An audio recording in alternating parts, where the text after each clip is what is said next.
Hello, everybody, and welcome to another episode of Tell Your Story. I'm your host, Todd Nesloni, the Director of Culture and Strategic Leadership for TEPSA, and each week I look to bring you somebody who has encouraged, inspired, or challenged me in one way or another and allowed them an opportunity to tell some of their story. I am so thrilled this week to have Adina Sullivan-Marlow on with me. Adina, why don't you tell everybody a little bit about who you are? Hey, thanks so much, Todd. So again, my name is Adina. I am an ed tech coordinator in the San Diego area. I work for San Marcos Unified, which is the northern part of the county, about 40 miles, about 35 miles from downtown, for those familiar with the area. And I work in a K-12 district. I get a chance to do professional development for staff and administrators and everybody else. I also am a board member for Q.org. And recently, in the last year, founded a new nonprofit called EquityEDU.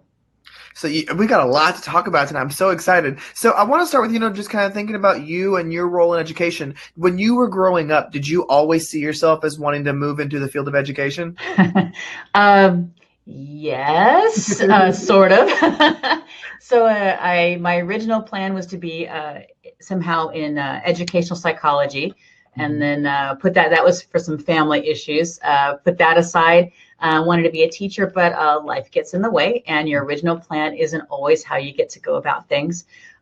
So I ended up, I was working my way through school full-time, plus part-time jobs and volunteering things and going to school. And so I was kind of on the very long plan through school. And in the between time, I ended up in a career in public relations and marketing and corporate training. At the same time, I was also working with adult literacy. So I spent about, quite a long time, most of the 90s, working in adult literacy, both as a adult literacy tutor and a tutor trainer here in San Diego County. So I had a foot into education a little bit, just kind of a different way than I had originally planned. I love that idea of being in the adult literacy classes. That's so different than working with kids, because I think you're dealing with a whole different avenue of working through things with adults who've had issues in the learning and trying to help them. What did you find yourself, how did you find yourself really growing yourself through that experience? One of the really interesting things is adult literacy, at least during that time, what I saw were folks who had kind of been failed through the system. Some of they kind of fallen through. The special education laws weren't the same as they are now. Systems weren't there that we have now. And so a lot of times it was folks who they asked for help and didn't get it, or they didn't ask for help because you don't want to be that kid that doesn't understand, or they were treated as a discipline issue. And kind of the weird ways people ended up kind of falling through the cracks. It's a an old thing we say, but it kind of was true for them, and how different it is now. So for me, it was a chance to kind of learn the reasons why things happen in maybe not so great ways in schools, and think about how I might want to change that once I got into the classroom myself. And then practicing patience and having to learn how to really explain things maybe in a way that wouldn't have been the way I thought of it. So I was a reader. I grew up very much as a reader. And so that was a strength for me. And so how do I then turn around and explain that to someone where that's not their strength? Right. Because clearly the way I learned it was not the way they needed to learn it. And so I think that really helped me once I got into the classroom. And for me, it was really with math. With math, I got through it, and I got through it. But I think it made me a better math teacher because I could think about how to explain things in a different way for my kids. So you realize you need to do things not just the one way you were taught. You need to find other ways to get kids into information and help them understand. And maybe the first way you do it isn't going to be a way that reaches them. I need to try things different way and give them different avenues. I love that you said that, because that's exactly why I became a math teacher when I was in the classroom, was because it was not my strength, but I had to teach myself different ways to manage through it. And so I really wanted to work with kids to make it better for them. I'm thinking about, when you work with younger age children and you get that light bulb to go off, that's one of those this is why I do this kind of moments. I can imagine working with adults and getting to see that same light bulb come off, but later in their life. do you still recall some of those memories of finally getting that adult to be able to read a sentence or read a book, and that extreme joy they must have felt feeling so successful finally? With the adults that I worked with, it was a much more subtle. The light bulbs weren't quite as, kids will, jump up or they'll say something and they'll make it more visible for some kids, not always all, but for some kids. The adults I worked with, they had been kind of beaten down through past experience. And so they'd be happy about it, but it wasn't something you make a big deal about. You just, like, that's great. And now on to the next thing. It would just keep going. It's a hard thing to, as an adult, say you need help. Right. That's a big deal. Yeah. And for them, they just were really focused on, okay, I got that. Okay, what's the next thing? And it was exhausting. Yeah. For the folks I dealt with, really, really exhausting. And they were, had worked a full day or had done something else before then. So it wasn't quite the same kind of elation you might imagine from a younger student. Other adults may have had completely different experiences, but the folks I worked with, they were much more cool about it. Right. Well, I bet that experience for you has really helped with what you do now in training educators and things like that. Do you see some of that kind of being like, oh, well, I remember working with this adult, so now I can work with these teachers in a totally different way? Yeah, I think so. I think, people will ask me, what's the difference? Isn't it so much better now that you're not working with kids and it's so much easier? It's like, no, it's not any easier. It's no easier. Adults have egos. Adults have a lot more experience and background and things they're bringing with them. And I think for me, kind of the closest correlation would be working with colleagues who don't think of themselves as techie. Which I'm just really learning to hate that label with a passion. It gets so misused. They think, oh, they're not a techie. They've either been teaching a while or they're a newer teacher, a younger teacher, but somehow they just weren't kind of into technology the same way. And they don't see themselves that way. And to find ways to connect them to technology in the classroom that actually meets their student needs or makes their job easier, now they're in. Now you've got them, and now they're happy, and they're like, okay, now what's the next thing? What else do you got? What else do you want me to do? What else can I do? And they're more willing to learn. So seeing that kind of light bulb go on is really awesome.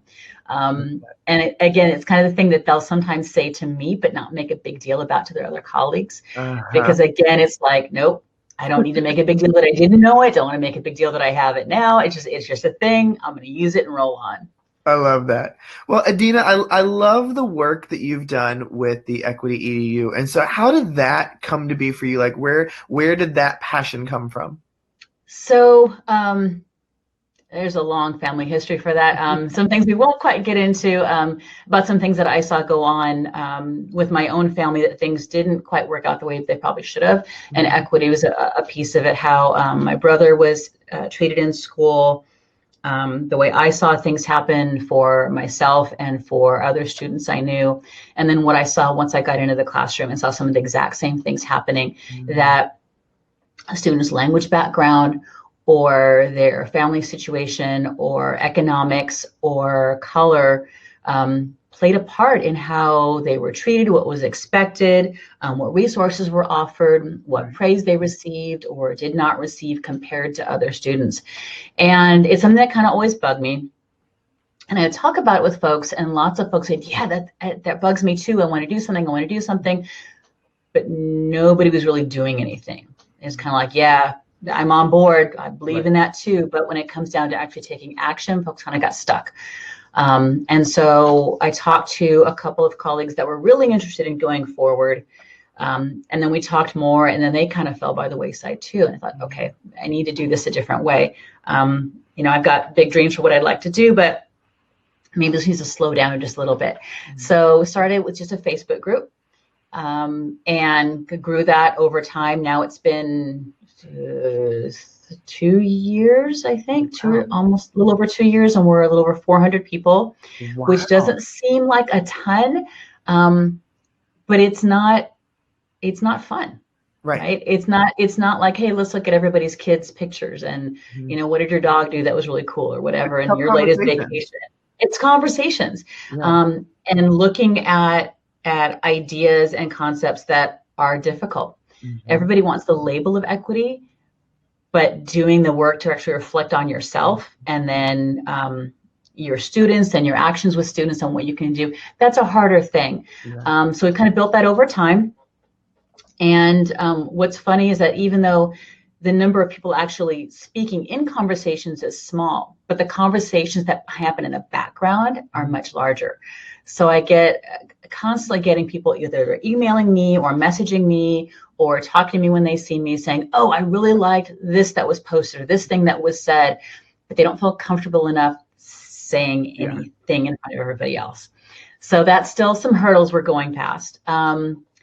And once we kind of got rolling and realized, there were enough people that really wanted to talk about this and take some action, I talked to some friends and said, hey, would you be interested in being a part of this as a nonprofit? Because we wanted to be able to do more. So gathered some friends together who were like-minded about this and willing to take this on, applied for our nonprofit status and got that. Now we're just working on our fundraising status because, paperwork is fun. And kind of taking those conversations further. And that's really all we're trying to do is get those conversations going, helping people to see what they do and don't understand about equity as it relates to education, and then looking at steps to take in the classroom. This is not meant to be a huge thing. It's meant to be a learning space, really a learning space to find out what you don't know, do something about it, and then share to help somebody else. Well, what I love what you said there at the beginning was you said, equity is something that a lot of people want to talk about, but getting in there and doing the work is where you see people fall by the wayside. And I think you're so right because, equity and bias and things like that are something that I've been really diving into about myself the last about year or two. And, there's so many times where in conversations, especially people who are middle class or white will start having these conversations. They'll be like, oh yeah, I'm totally on board with that. I totally get that. And then when you really dive into the concept, you realize, ooh, there's a lot of my own kind of things I need to work through because I thought I was on board, but I didn't realize I'm carrying all this baggage that I got to figure out how to put aside and how to work through and things like that. And I know that as you bring these conversations up, obviously, some people are going to get pushed and some people are going to get made uncomfortable and they may choose to react in a very negative manner. And so when you are having these conversations and you do have people give pushback, how do you not let that bring you down? Well, you can't because it's understandable, right? It's all coming from a place of if they're willing to say they want to be involved in the conversation, they've already taken a step. Right. And so you have to look at it, okay, this is something that's understandable. This is white fragility. This is, all these things we can call it. Right. What are we going to do about it? And you have to find a way to talk to them in a way that's not going to push them further back. If we look at politics right now, as much as I hate to do that, we look at politics and you have folks that believe completely different things. And we have seen it play out over and over and over again. No matter how hard you try to push against their idea, if you push too hard, all they're going to do is double down on what they already believe. It's just what it is. And so it's helping to make them, first of all, validate that they're uncomfortable and that it's okay to be uncomfortable and it's okay to disagree. But if we're in this for making things better for kids, for making education better for kids, where can we find some common ground? Where can we find small steps to agree on and then move forward?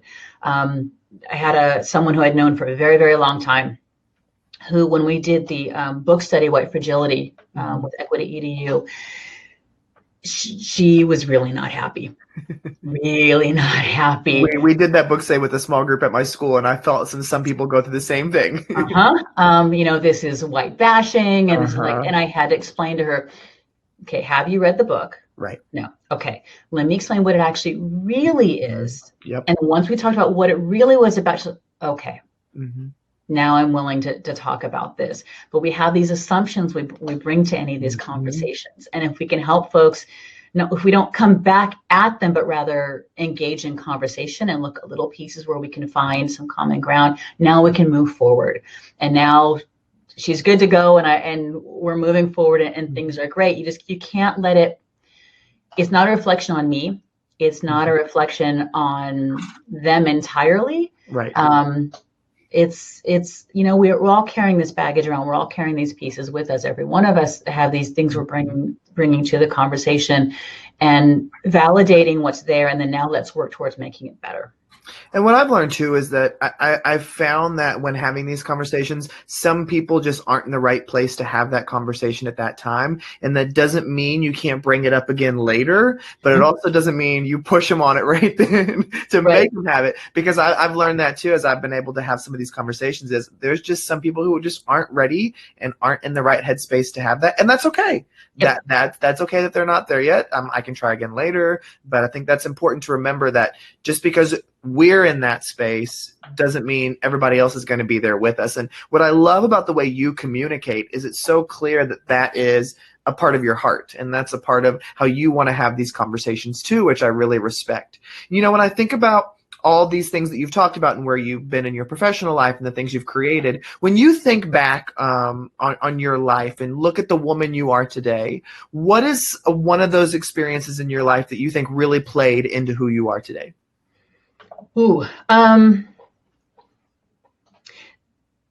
That's family. Mm-hmm. That comes down to family. Mm-hmm. So I am biracial. My father was Black. My mother was white. I have a younger brother. And where they came from and the experiences they had were pretty dramatic and traumatic. Right. You can go back to where my father's from today and still experience some of the same issues. They're very much out in the open. It's all right there. I experienced it very, very, very recently. And I look at those experiences, and then I look at how things were for my brother and I growing up, and they were better in a lot of ways than what my parents experienced. And yet those issues were still there. And for me, I'm an observer. And it's always about paying attention to what's around you and who's around you and what's happening, and thinking about the whys. And those are things that I bring with me today. So I think about the stories I've heard, the things I've seen, the experiences I've had within my family. And those very much shape who I am, what I'm about, and what I'm trying to do at this point in my life. That's powerful. That's awesome. So when you think about all the people who've played a role in who you are outside of family, who is somebody that you really credit of having a really powerful impact in your life? Well, a lot of people could fall in that category. Oh, yeah. If I look at younger in my life, outside of family, there were a couple of teachers who really kind of went above and beyond to look not just at what was happening, but maybe understanding the whys behind it. So, for example, in middle school, I got busted for forgery. I forged a progress report. I think we've all probably been in that kind of situation at one point or another. I forged it, and I was a goody kid. Like I didn't mess up, but I forged this. And there were teachers who, the first one turned me in, but then there were others who realized, wait, this is sort of an anomaly. There's something else going on here. And there were some significant family things happening. And so not to turn me into, okay, this person is now a behavior issue, but let's try to figure out what else is going on and how can we support that. And then in high school, I had that happen again. There were some significant things happening with my brother, my younger brother. And there were a couple of teachers who kind of went out of their way to check in, make sure I was okay, to see what they could do, and not make it about them. Say there's no, we don't save kids, right? They were making it not about saving me or doing anything, but like just checking in and being there and making it known that they were people I could talk to if I wanted to, and that it was okay that things weren't awesome and I wasn't necessarily the person who was talking the most in class and doing all this. I was kind of getting by and making sure that they knew I was all right. And so those were big for me in helping me to see that there were there were some places I could go to, and helping me to see that I wanted to make sure I was that person for other people and for other kids. I love that. Well, Adina, when you are doing all this great work and you are really trying hard to change ideas and beliefs and pushing people forward all the time, I know there's got to be times where that self-doubt creeps in and where you begin to think like, am I the right voice for this? Should I be doing this? How do I keep going? When those moments happen, how do you keep strong? In some ways, I'm not the right voice. And I know that. But you have to do, I think you need to do two things. One is you need to keep being the voice you can be. And you need to find other voices and lift them up. I love that. That it can't be about me. It has to be about what we're trying to do. And that, am I going to get it all right? Nope, I'm not. And is it all going to go well? Nope, it's not. There are going to be things that go wrong. Excuse me. But you can only do what you can do, and keep trying to find other people and push their voices forward. So I've been talking to folks about writing some articles for EquityEDU, because it's not about what we want to say, it's what are other people saying, what are your other experiences, and lifting them up, because we have to recognize it's not about us. We're not necessarily the right voice. Ideally, we would have, we have great representation on the board, but we should have better representation. So, always looking for what we can do better, and recognizing that, no, you don't have it 100% right, and you just keep moving forward. I love that. That reminds me of some advice somebody gave me once, and they said, if you're ever given any kind of platform, make sure you amplify the voices of others louder than you're amplifying your own. And I think what you said really speaks to that. And I love also what you just said about how knowing that no matter how much representation we're working at having, we can always do better. And so looking at how, we may have had all this representation for this thing we did, but how can we make it better? How can we have even more representation? I love that was brought up, because I think that's really important people to remember, not to just say, oh, I checked a box, there's my representation. It's like, well, no, how there's always ways. You're always missing somebody, missing a group, missing a representation. And so making sure that we did okay there, but let's do better next time. And so I love that you said that. Yeah, we can't fall into tokenism. No, because then we just make this, then it's not even making anything better at all, which I think people sometimes think that, oh, well, I checked the boxes, things are better now. And it's like, no, you painted a pig. That's what you did. Yeah. Well, Adina, one question I always love to end my conversations on, and this doesn't have to have anything to do with education, but if there was one thing that you wish more people knew or understood, what would your one thing be?